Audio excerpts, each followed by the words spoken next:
Então eu passo a palavra para quem iniciou essa missão desde o início, desde o impeachment da Dilma. Com vocês, o próximo presidente do Brasil, Renan Santos.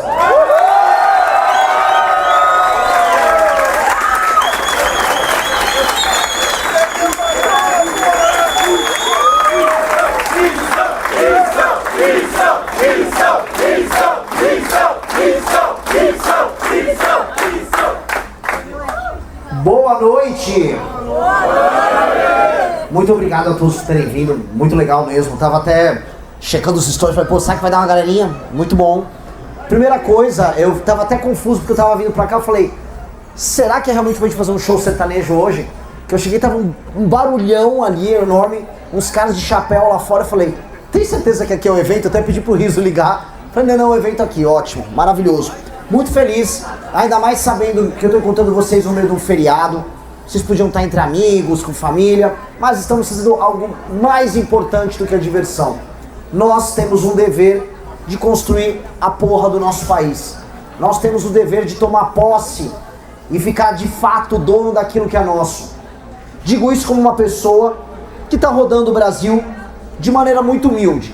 Tô rolando de carro, tô vendo histórias, tô pegando doenças adquiridas através da bebida da água local. Vocês não sabem como foi muito sofrível rodar pelo Maranhão e pegar as doenças gastrointestinais comuns quando você anda em lugares sem saneamento básico, tá? A gente aprende que essa história de saneamento básico, ela é muito complicada. Você se infecta rapidamente. E foi sendo, ao longo dessa jornada toda, desde que a gente começou com 01, 02, 06 nas pesquisas, foi sendo um susto e ao mesmo tempo um privilégio. Porque hoje, conforme a gente avança nas pesquisas, conforme a gente descobre que junto à geração Z, a tal da geração 16 a 24, que as pesquisas captam, a gente é o partido favorito da nova geração e que em todos os lugares que eu vou do Brasil, a gente de fato mobiliza essa nova geração. Isso é uma questão que muda tudo na nossa cabeça, porque passa a ser um projeto sobre quando, não mais e se vai acontecer. Nós vamos chegar ao poder e nós vamos trabalhar para chegar ao poder já na eleição de 2026. Nós temos que ser ambiciosos, não porque nossos sonhos são grandes, mas porque os problemas prementes são gigantescos já. Eu rodei aqui, como vocês sabem, quem aqui vem acompanhando minha pré-campanha, levanta a mão. Vendo vídeos e tal, muito bom. Bom, a maioria aqui. Quem não está acompanhando, está meio que descobrindo, ou foi trazido aqui pelo filho, irmão, namorado, levanta a mão. Alguns. Muito bom, seu namorado te trouxe? Meu amigo me trouxe. Seu amigo? Ótimo. Foi uma piada, tá? Mas tudo bem. Foi uma boa piada. Não, foi não. Ok, foi uma piada ruim, mas... Quem tá vendo, tá acompanhando, nós percebemos através dos vídeos que nós vamos fazendo, da discussão que a gente tem com as pessoas, os problemas locais e as prioridades locais. E entender a alma de cada um. Eu entendi a alma do povo do Ceará, os problemas do Ceará, os problemas do Rio Grande do Norte, as diferenciações que a gente precisa fazer. Quando a gente fala muito sobre o Nordeste, né? Tô falando aqui em Santa Catarina porque existe quase na cabeça das pessoas quando entendem o debate público uma oposição clara entre Santa Catarina e Nordeste, certo? Existem essas discussões, isso está presente no debate público. E quando fala assim Nordeste, as pessoas falam assim, o Nordeste como um todo. O Maranhão é profundamente diferente do Ceará e assim, as diferenças são tão grandes, que nem dá pra dizer que o Maranhão pertence ao Nordeste, dá pra dizer que é mais próximo do Pará do que do Ceará, por exemplo. Mas por que eu digo isso? Porque quando a gente olha vocês e os problemas de vocês diante da federação, existe uma questão muito diferente da deles. Seja do cearense, seja do maranhense, seja do carioca. Vocês aqui em Santa Catarina, esse é o eixo da discussão da viagem toda que nós vamos fazer aqui. Vocês não são reconhecidos como brasileiros. O Estado brasileiro só descobre vocês na hora de cobrar imposto de vocês. O Estado brasileiro gosta disso. O Estado brasileiro também gosta de mandar seus funcionários públicos, inicialmente seus super salários, para as praias da região aqui de Santa Catarina, do litoral, para vir curtir uma festa. Ele coleta teu imposto, ele vem festar por aqui, ou seja no carnaval, seja no Réveillon, e depois ele te trata como um cidadão de segunda categoria, que tem como função social trabalhar e calar a boca. Vocês não foram retratados na abertura da Copa do Mundo, alguém se lembra? Vocês também não foram retratados, percebam, na abertura das Olimpíadas. As novelas nunca vão retratar vocês. Vocês são um burro de carga. Vocês são um bicho que tem que trabalhar, eu volto a colocar, e calar a boca. E toda vez que vocês tiverem uma opinião, vocês serão taxados de supremacistas, de racistas, certo? E de tudo que é pior. Vocês são tratados como? Vocês são os nazistas lá. Paga a conta aí, o nazista. E fica quieto. Esse é o quinhão que cabe a vocês. A federação quer isso de vocês. Não há um reconhecimento, seja um reconhecimento cultural simbólico, ou seja um reconhecimento em termos de infraestrutura e investimento nas estradas de vocês, por parte do Estado brasileiro. Há um silêncio sobre o sucesso catarinense. É um sucesso que aconteceu através do trabalho dos seus pais e avós, muitos deles imigrantes, que vieram para cá e se construíram a despeito do Estado, a despeito da perseguição que o Getúlio Vargas fez contra eles. E eu sei, quem conhece, quem é filho de imigrante italiano e alemão, e mesmo japonês, que em São Paulo aconteceu isso, sabe muito. E vocês, sem que os outros percebessem muito, tocaram a sua vida, geraram sua emancipação, recebem agora migrantes e imigrantes, e ainda assim, quando resolvem levantar o dedo, ei, eu tenho uma opinião para dar. Cala a boca, Catarina. Cala a boca, seu catarinense. Isso não pode mais ser aceito. Isso não pode ser aceito. É obrigado a respeitar a opinião dos caras que vêm de fora. Sim, esse caso é o tipo, vocês, se vem um cara de fora que vem arrumar um emprego aqui, vocês têm que, e se discordar, você tem que calar a boca, senão você vai tomar um processo. Onde nós vamos chegar nisso? O modelo federativo brasileiro, e eu precisava rodar o Brasil todo e vou continuar rodando. Eu vou passar por aqui, e aí eu vou para o Espírito Santo, do Espírito Santo eu vou para Goiás, de Goiás eu vou para o Amapá, do Amapá eu vou para o Pará. Está me ensinando muito sobre o verdadeiro, o problema concreto na alma do Brasil. O Brasil é uma federação fictícia, o Brasil é uma federação que não funciona. O dinheiro que é extraído de vocês aqui, quando é mandado para os prefeitos do Maranhão administrarem, ele é absolutamente roubado. E quando ele não é roubado, ele é usado da maneira mais porca possível. E ainda não há nenhum sistema de incentivo para que esse dinheiro tenha um uso melhor. Um prefeito não vai ser mais bem votado se ele entregar saúde, porque ele pode só comprar o voto da população local.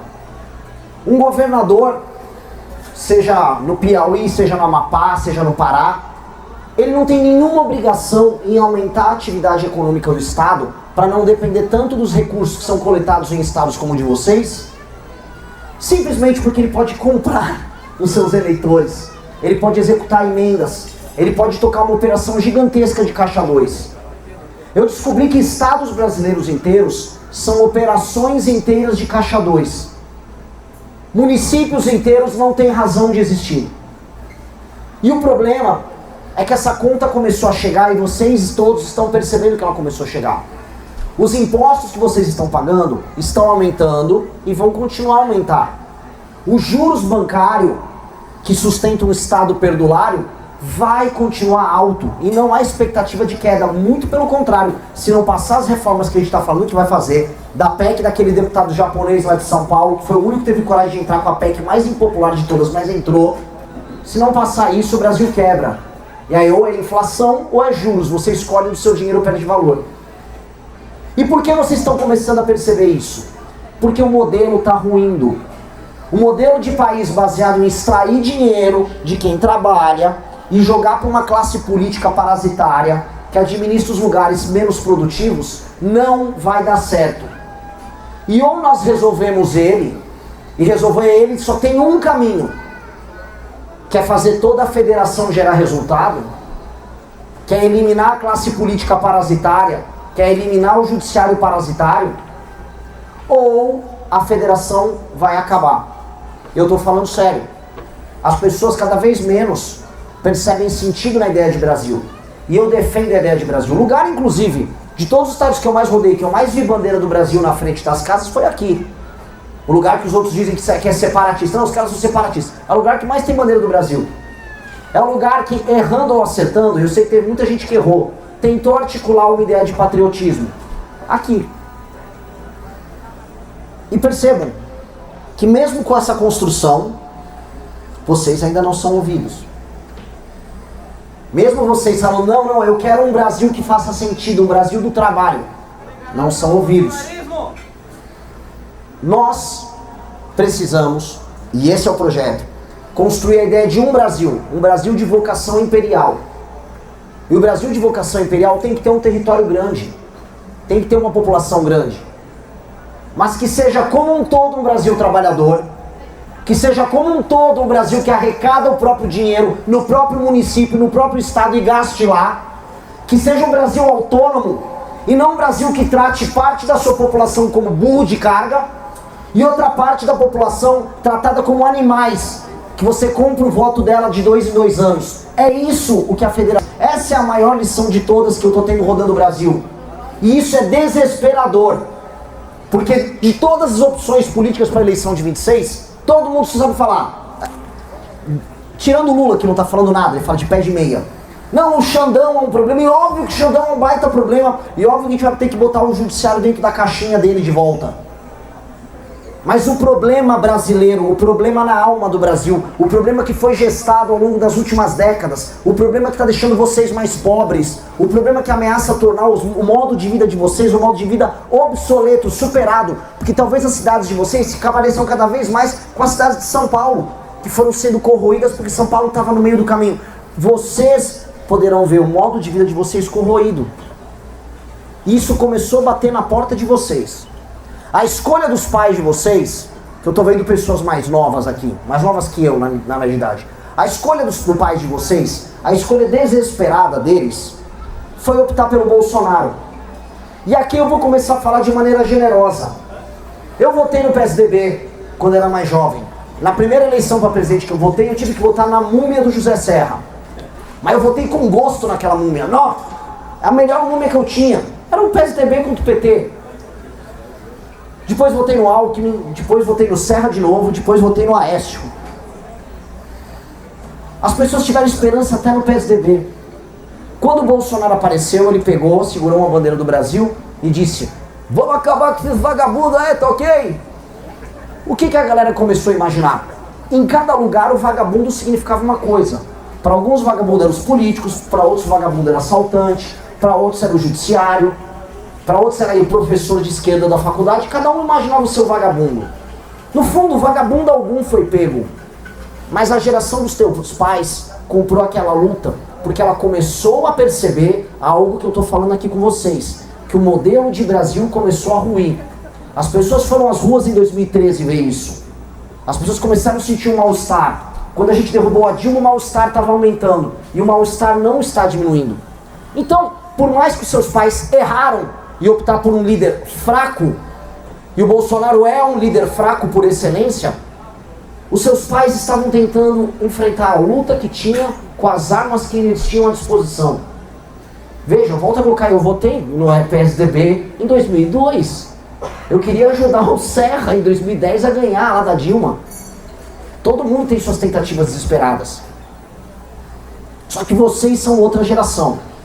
Vocês são a geração que percebeu que a geração dos teus pais foi em grande medida enganada por uns dinheiristas do bolsonarismo, por uns caras que querem vida boa, casa boa, quer comprar carrão, quer andar de avião, quer andar de helicóptero, sendo funcionário público. Que é isso que é o bolsonarismo. Eles são políticos que querem ter vida de grande empresário, querem encher o rabo de dinheiro, querem estar no mandato de deputado estadual, como era o meu oponente Flávio, fazendo rachadinha, que é se apropriando do salário dos próprios funcionários, 90%, 80%, 70% dos salários dos funcionários para comprar casão. Compraram mais de 50 imóveis. E aí mandaram o Carluxo aqui para Santa Catarina para representar vocês, e muita gente vai votar. Para Bahia, para tirar senador do PT da Bahia, não foi. Para Amapá, não foi. Ele vem para cá. Porque eles ainda acham que é fácil enganar os pais de vocês. A questão nossa é, os seus pais não estavam errados em querer lutar. Eles só tinham um líder errado. E ao longo da história humana, muitas lutas corretas foram destruídas por líderes errados. Quando a gente montou o nosso partido, a gente falava... Alguém aqui acompanha as minhas lives? Levanta a mão. Já viram falar que a questão da liderança e da troca geracional? Nós temos que formar uma elite. O que significa formar uma elite? Isso aqui não é um curso do Pablo Marçal. Eu não quero fazer todo mundo ficar com mindset milionário e porque ser elite é ser rico. Não. Um jornalista que trabalha na Folha de São Paulo é mais elite do que o velho da van. Vocês entendem isso? Um jornalista ou um professor universitário na UFSC tem mais influência no pensamento brasileiro do que o velho da van, por mais rico que o velho da van seja. Ser elite significa estar nas posições que formam o imaginário, que decidem como as leis são feitas, como as pessoas pensam as coisas. Ser elite significa estar no topo, de onde irradiam as ideias, os comportamentos, as normas, os tabus. Vocês entenderam isso? Melhores. Então, exato. E quando você tem os melhores ocupando a elite, nós temos uma aristocracia. Então, quando nós formamos um partido político, era muito mais do que apenas um instrumento para nós chegarmos ao poder elegendo as pessoas certas. Era formar as pessoas certas, dar meios de ação não só políticos, mas em todos os outros campos, para formar juízes, professores, empresários, gente que pensa além das lideranças políticas. E a gente se colocou no jogo, o nome disso, Partido Missão. E criamos todo um ecossistema muito mais complexo do que tudo que nossos adversários estão fazendo. E fomos crescendo sem que eles percebessem, que é o pior tipo de problema. Quando você cresce sem um adversário seu perceber, seu adversário quando vê a tua sombra fala, meu Deus, de onde veio? De onde veio esse ataque? Que é a forma como eles estão lidando conosco agora. Quem tem acesso ao tracking da Atlas sabe, e o tracking da Atlas é aquela pesquisa que bancos recebem diariamente, partidos recebem diariamente. Eu não apareço no tracking, não estou falando da pesquisa, no tracking da Atlas, ultimamente com menos de 6%. É de 6 a 8, quase 9% no tracking da Atlas. E o número que a gente tem entre os mais jovens, extremamente alto e começando a subir já para a geração millennial. É uma subida geracional. E os adversários sabem, e eles não entendem. Eles não entendem o discurso e aí tentam imitar. E sempre tentam imitar a parte mais fácil. Ah, esse cara aí tá falando que é pra matar bandido. Eu vou matar bandido também. Não, o cara tá falando aí que agora o Nordeste é solução. O Nordeste é solução. Agora, ninguém quer imitar o discurso que nós falamos sobre a reforma administrativa que torna inelegível o prefeito que não cumpre meta, porque eles são dos partidos dos prefeitos que compram voto e não cumprem meta. Eles não vão imitar isso. Eles não vão nunca imitar a coragem de fazer uma reforma profunda no Estado brasileiro, que essa é a verdadeira guerra civil do Brasil. Essa é a verdadeira guerra que a gente tem que travar. É a guerra contra as falsas elites que administram essa montoeira de cidade ao redor do Brasil. É a guerra contra os pilantras do Centrão, contra aqueles comedores de prostituta que recebem o dinheiro de emenda, desviam, enganam as pessoas, enriquecem e casam com prostitutas, e compram carros e vivem uma vida que eles não têm o direito de viver. Tudo com o seu dinheiro. É um tipo de ladrão mais assintoso do que aquele corrupto óbvio. Porque ele está aí aos milhares. E aí eu volto a colocar, girando o ciclo de novo para vocês. A posição de vocês é a mais incômoda de todas. Porque o catarinense, ele não é sequer reconhecido como parte do Brasil, ele não está no imaginário do Brasil, ele paga muito a conta do Brasil, e na hora de tentar lutar, ele elege os caras do Centrão que validam os caras que estão roubando o dinheiro dele via impostos. Então ele está preso num ciclo. O ciclo de vocês é um ciclo desesperador. É um ciclo desesperador. Vocês são administrados pelo Centrão aqui no Estado. Sejamos honestos. O Jorginho agora ele é de direita. Ele teve com a Dilma anteriormente. É um cara do Centrão que agora, eu sou conservador, não sei o quê. A pauta, eu vou ter que rodar aqui o Estado, vou dar muitas entrevistas, a pauta para muita gente aqui em Santa Catarina é, não, e o STF? Meu amigo, óbvio que o STF é um problemaço que a gente vai ter que peitar. Primeiro que o Flávio, que é o nome desse caso, nunca vai peitar, porque o Flávio depende até o resto da vida dele do Gilmar Mendes. E eles são aliados do STF, como sempre foram, e fingem brigar com o STF. Mas dito isso, todos os outros problemas, como as estradas de vocês que não andam porque vocês dependem de repasse federal, um Estado pujante que não tem ele próprio como Estado dinheiro para fazer as próprias rodovias. dependem, tal qual o Maranhão, tal qual o Piauí, do governo federal fazer isso. Esse Estado definitivamente tem que despertar para os seus próprios problemas e entrar na briga do Brasil com seus senadores, não mais falando apenas em como eles vão defender o Bolsonaro, com seus deputados não só se colocando como soldados da família Bolsonaro, mas soldados de Santa Catarina, representando o povo que trabalha daqui e o povo que trabalha de todo o resto do Brasil. Porque se tem uma coisa que vocês são, é um povo que deu certo na base do trampo, na base do trabalho. E isso pode inspirar pessoas de todos os outros lugares do Brasil. Eu tive numa das regiões mais produtivas ali do Maranhão, região de Balsas, região do Sul, que é o Monte Gaúcho e Catarinense. Vocês colonizaram junto com a gauchada boa parte do Centro-Oeste. Vocês são um povo trabalhador e esse tem que ser o espírito. Vocês têm que lutar e eu estou aqui como um soldado desta causa. Que esta é a causa que tem que pegar e levantar as pessoas ao redor do Brasil. O Brasil que trabalha e produz tem que se levantar, olhar para todos os filhos da puta que vivem como sanguessugas, os desviadores de emenda, os canalhas do Centrão, os privilegiados do judiciário. É se levantar e falar, agora a gente vai jogar um jogo, agora eu vou pro pau. E ir pro pau significa fazer o seu dinheiro ser respeitado. Quem paga a banda escolhe a música, não se esqueçam disso. Fazer os estados que estão hoje arrecadando pouco e vivendo do dinheiro de vocês terem líderes que se comprometam com conseguir bater metas e atingir resultados, que hoje isso não acontece. A função hoje a função primária do governador do Maranhão, essencialmente é chegar com pires no governo federal e falar, me dê papai, me dá dinheiro. Mesma coisa do Amapá, mesma coisa dos outros lugares.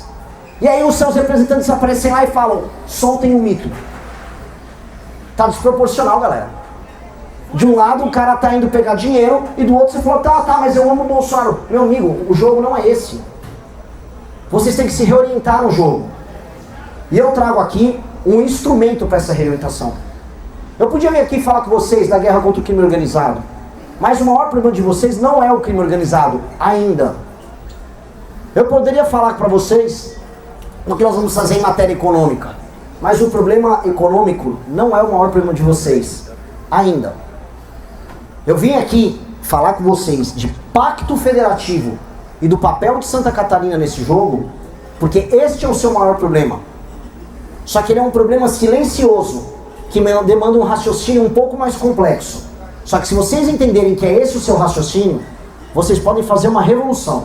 E eu tô aqui para isso. Eu tô aqui para armar vocês para a revolução. Eu montei um partido, eu tenho as pessoas, eu tenho a instituição, eu tenho as ideias, eu tenho a coragem de rodar o Brasil falando isso. Eu vou pro povo do Maranhão e falo, galera, estão roubando vocês aqui, são os seus políticos, esse dinheiro veio do governo federal, veio dos outros estados, não seja quem viu os vídeos, eu sempre dou o exemplo, o dinheiro do político que tá te roubando, não é que ele veio do governo federal, ele não veio do bosta do Lula, o bosta do Lula não pagou porra nenhuma, esse dinheiro, ele veio de São Paulo, Santa Catarina, ele veio do Paraná, ele veio de Goiás. Tiraram o dinheiro de outras pessoas para um vagabundo desviar a emenda aqui. E isso não pode ser perdoado, porque foi um sacrifício feito, foi um suor de outras pessoas, foi retirada para um vagabundo enfiar o dinheiro no bolso, roubar, desviar, aí compra o Tribunal de Contas, como acontece em muitos estados, compra um judiciário local. Quem não viu as conversas estranhas do Alcolumbre, presidente do Senado, com o Tribunal de Justiça do Amapá? Todo mundo comprado e mancomunado. E o ódio tem que fluir nas veias de vocês. Que esse é o verdadeiro inimigo. Esse é o verdadeiro inimigo. Ah, mas a esquerda é parte disso. Mas ela é menor do que isso. As leis penais no Brasil e a alteração do pacto não passam por culpa da esquerda? Também por culpa da esquerda. Mas esses caras são os maiores beneficiários. E mais, alterar a dinâmica que destrói esses caras torna a esquerda ainda menor. Porque a esquerda é um parceiro parasitário desses caras perfeito. Não à toa as maiores oligarquias do Brasil de esquerda são no fundo oriundas disso.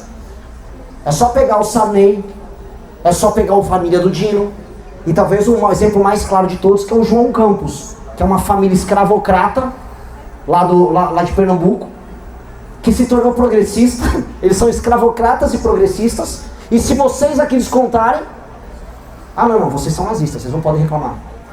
Ele pode ter escravos, família dele pode ter fazendas oriundas daquele período. Mas vocês, se reclamarem, vocês são nazistas.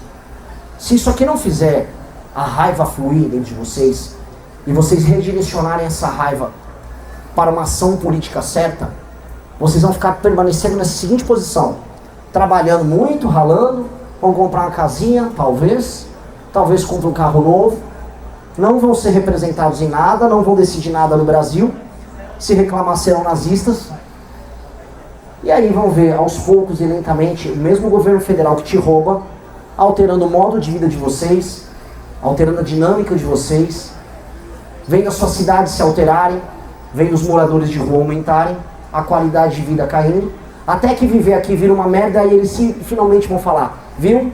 Esses caras também são brasileiros. E aí o ciclo está encerrado. Assim eu encerro minha abertura aqui. Acho que o Arthur tem que falar também, né? Os demais vão falar.